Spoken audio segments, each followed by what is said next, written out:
Welcome to this video about Philippe of France, Duke of Orléans, younger brother of King Louis XIV, and second in line to the French throne.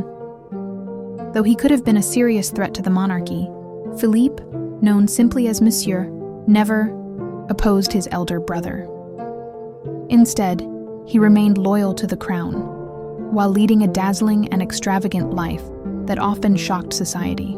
Surrounded by flamboyant companions, and despite his effeminate reputation, Philippe also proved himself a skilled military commander. On September 21, 1640, Philippe of France, Duke of Anjou, and the future Duke of Orléans, was born to King Louis XIII and Anne of Austria at Saint-Germain-en-Laye. He was the younger brother of Louis XIV, born in 1638. When Louis ascended the throne in 1643, following their father's death, the young Philippe became the king's heir presumptive. News of Philippe's birth was warmly welcomed at court, especially by Cardinal Richelieu, who saw his arrival as vital to securing the Bourbon succession should anything happen to young Louis. The bond between the two brothers was unusual. History is full of examples of royal siblings turning into bitter rivals, yet Philippe and Louis managed to maintain a close, if sometimes stormy, relationship. This was partly due to the determination of their mother, Anne of Austria, who ensured her sons were raised together. The two princes played side by side, studied together, misbehaved together, and were even punished together. They quarreled, often, sometimes over trivial matters such as food or sleeping arrangements, but they also forgave quickly. Philippe, temperamental yet forgiving, contrasted sharply with Louis, who was stubborn and slow to let go of grudges, a trait that marked his entire reign. Despite his loyalty, Philippe was not universally loved at court. Cardinal Mazarin, Richelieu's successor, viewed him as a potential threat. Philippe's uncle, Gaston d'Orléans, had previously conspired against Louis XIII, and Mazarin feared Philippe might follow the same path. Some historians suggest Mazarin even encouraged Philippe's effeminate behavior and rumored homosexuality to keep him politically weak. Yet Anne of Austria also embraced her younger son's gentler nature and seemed to encourage his cross-dressing and theatrical mannerisms.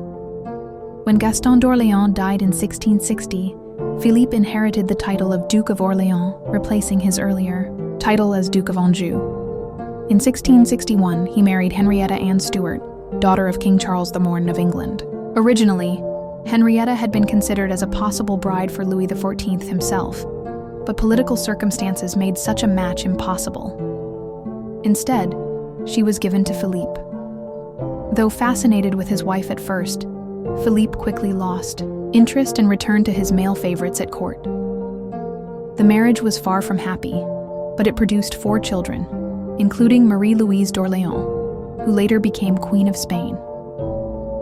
After Henrietta's early death in 1670, Philippe remarried the following year to Elizabeth Charlotte of the Palatinate, known as Madame Palatine. This second union was far more stable, producing 3 children, including Philippe II, Duke of Orléans, who would later serve as regent of France during the minority of Louis XV. Through Philippe's descendants came not only the Orleanist pretenders to the French throne, but also connections to figures such as Marie Antoinette and even Napoleon II. Much of what we know about Philippe's private life and affairs, especially his long relationship with the Chevalier de Lorraine, comes from Madame Palatine's vivid surviving letters, which remain one of the richest sources about life at Versailles.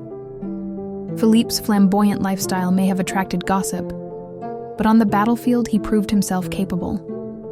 During the Franco-Dutch War, he commanded French forces at the Battle of Cassel in 1677. His brilliant tactics crushed the Dutch army under William of Orange, securing a decisive victory that impressed even his critics. However, Louis XIV, wary of being overshadowed, recalled his brother and refused to give him further major commands. Some suggest jealousy played a role in this decision. In later years, Philippe devoted himself to his children's advancement. Yet his relationship with Louis grew more strained. In June 1701, the brothers quarreled bitterly over the behavior of Philippe's son, whom the king criticized harshly. Deeply angered, Philippe defended his son and accused Louis of hypocrisy.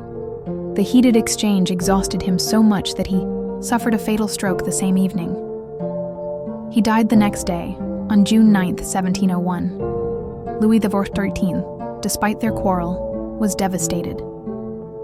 Chroniclers reported that the king blamed himself for his brother's death.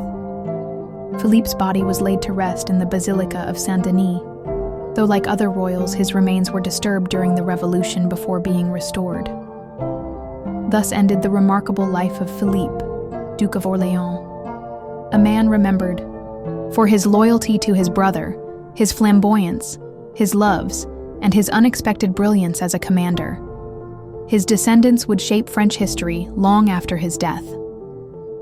This concludes today's video. Next week, we'll explore the reign of Louis XIV. Don't forget to subscribe, and thank you very much for watching.